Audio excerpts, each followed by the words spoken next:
اور جب راخیل نے دیکھا کہ یعقوب سے اس کی اولاد نہیں ہوتی تو راخیل کو اپنی بہن پر رشک آیا، سو وہ یعقوب سے کہنے لگی کہ مجھے بھی اولاد دے، نہیں تو میں مر جاؤں گی۔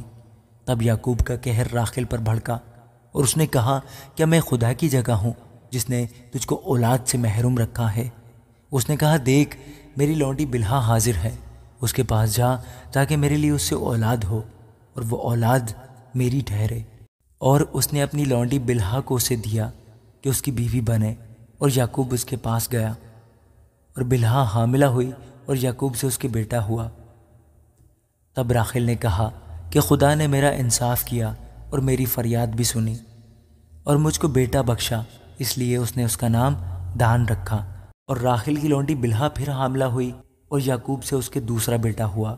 تب راخیل نے کہا، میں نے اپنی بہن کے ساتھ نہایت زور مار مار کر کشتی لڑی اور میں نے فتح پائی، سو اس نے اس کا نام نفتالی رکھا۔ جب لیا نے دیکھا کہ وہ جننے سے رہ گئی تو اس نے اپنی لونڈی زلفا کو لے کر یعقوب کو دیا کہ اس کی بیوی بنے، اور لیا کی لونڈی زلفا کے بھی یعقوب سے ایک بیٹا ہوا۔ تب لیا نے کہا، زہے قسمت، سو اس نے اس کا نام جد رکھا۔ لیا کی لونڈی زلفا کے یعقوب سے پھر ایک بیٹا ہوا۔ تب لیا نے کہا، میں خوش قسمت ہوں، عورتیں مجھے خوش قسمت کہیں گی، اور اس نے اس کا نام عاشر رکھا۔ اور روبن گیہوں کاٹنے کے موسم میں گھر سے نکلا اور اسے کھیت میں مردم گیاہ مل گئے اور وہ اپنی مال لیا کے پاس لے آیا۔ تب راخیل نے لیا سے کہا کہ اپنے بیٹے کے مردم گیاہ میں سے مجھے بھی کچھ دے دے۔ اس نے کہا، کیا یہ چھوٹی بات ہے کہ تو نے میرے شوہر کو لے لیا اور اب کیا میرے بیٹے کے مردم گیاہ بھی لینا چاہتی ہے؟ راخیل نے کہا، بس تو آج رات وہ تیرے بیٹے کے مردم گیاہ کی خاطر تیرے ساتھ سوئے گا۔ تب یعقوب شام کو کھیت سے آ رہا تھا تو لیا آگے سے اس سے ملنے کو گئی اور کہنے لگی، تجھے میرے پاس آنا ہوگا کیونکہ میں نے اپنے بیٹے کے مردم گیاہ کے بدلے تجھے اجرت پر لیا ہے۔ سو وہ اس رات اسی کے ساتھ سویا، اور خدا نے لیا کی سنی اور وہ حاملہ ہوئی اور یعقوب سے اس کے 5واں بیٹا ہوا۔ تب لیا نے کہا کہ خدا نے میری اجرت مجھے دی کیونکہ میں نے اپنے شوہر کو اپنی لونڈی دی، اور اس نے اس کا نام اشکار رکھا۔ اور لیا پھر حاملہ ہوئی اور یعقوب سے اس کا 6واں بیٹا ہوا۔ تب لیا نے کہا کہ خدا نے اچھا مہر مجھے بخشا، اب میرا شوہر میرے ساتھ رہے گا کیونکہ میرے اس سے 6 بیٹے ہو چکے ہیں، سو اس نے اس کا نام زبولون رکھا۔ اس کے بعد اس کی ایک بیٹی ہوئی اور اس نے اس کا نام دینا رکھا۔ اور خدا نے راخیل کو یاد کیا اور خدا نے اس کی سن کر اس کے رحم کو کھولا، اور وہ حاملہ ہوئی اور اس کے بیٹا ہوا۔ تب اس نے کہا کہ خدا نے مجھ سے رسوائی دور کی، اور اس نے اس کا نام یوسف یہ کہہ کر رکھا کہ خداوند مجھ کو ایک اور بیٹا بخشے۔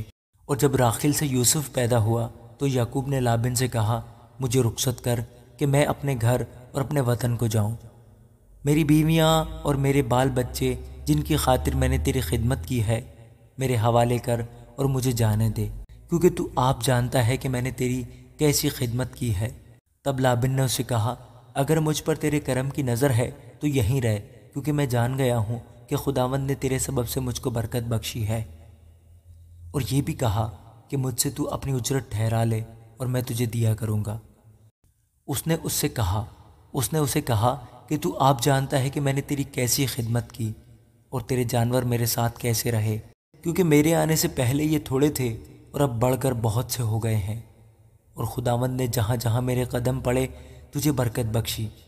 اب میں اپنے گھر کا بندوبست کب کروں؟ اس نے کہا، تجھے میں کیا دوں؟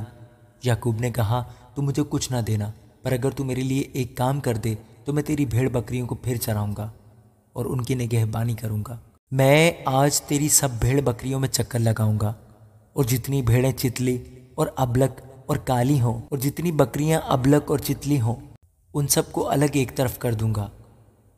انہی کو میں اپنی اجرت ٹھہراتا ہوں، اور آئندہ جب کبھی میری اجرت کا حساب تیرے سامنے ہو تو میری صداقت آپ میری طرف سے اس طرح بول اٹھے گی کہ جو بکریاں چتلی اور ابلک نہیں اور جو بھیڑیں کالی نہیں، اگر وہ میرے پاس ہوں تو چرائی ہوئی سمجھی جائیں گی۔ لابن نے کہا، میں راضی ہوں، جو تو کہے وہی صحیح۔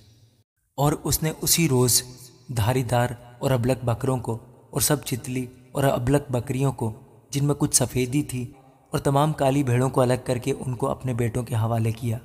اور اس نے اپنے اور یعقوب کے درمیان 3 دن کے سفر کا فاصلہ ٹھہرایا، اور یعقوب لابن کے باقی ریوڑوں کو چرانے لگا۔ اور یعقوب نے سفیدہ اور بادام اور چنار کی ہری ہری چھڑیاں لیں اور ان کو چھیل چھیل کر اس طرح گنڈے دار بنا لیا کہ ان چھڑیوں کی سفیدی دکھائی دینے لگے۔ اور اس نے وہ گنڈے دار چھڑیاں بھیڑ بکریوں کے سامنے حوضوں اور نالیوں میں جہاں وہ پانی پینے آتی تھیں کھڑی کر دی، اور جب وہ پانی پینے آئیں سو گابن ہو گئیں، اور ان چھڑیوں کے آگے گابن ہونے کی وجہ سے انہوں نے دھاری دار چتلے اور ابلک بچے دیے۔ اور یعقوب نے بھیڑ بکریوں کے ان بچوں کو الگ کیا اور لابن کی بھیڑ بکریوں کے منہ دھاری دار اور کالے بچوں کی طرف پھیر دیے، اور اس نے اپنے ریوڑوں کو جدا کیا اور لابن کی بھیڑ بکریوں میں ملنے نہ دیا۔ اور جب مضبوط بھیڑ بکریاں گابن ہوتی تھیں تو یعقوب چھڑیوں کو نالیوں میں ان کی آنکھوں کے سامنے رکھ دیتا تھا تاکہ وہ ان چھڑیوں کے آگے گابن ہوں، پر جب بھیڑ بکریاں دبلی ہوتیں تو وہ ان کو وہاں نہیں رکھتا تھا، سو دبلی تو لابن کی رہیں اور مضبوط یعقوب کی ہو گئیں۔ چنانچہ وہ نہایت بڑھتا گیا اور اس کے پاس بہت سے ریوڑ اور لونڈیاں اور نوکر چاکر اور اونٹ اور گدھے ہو گئے۔ آمین۔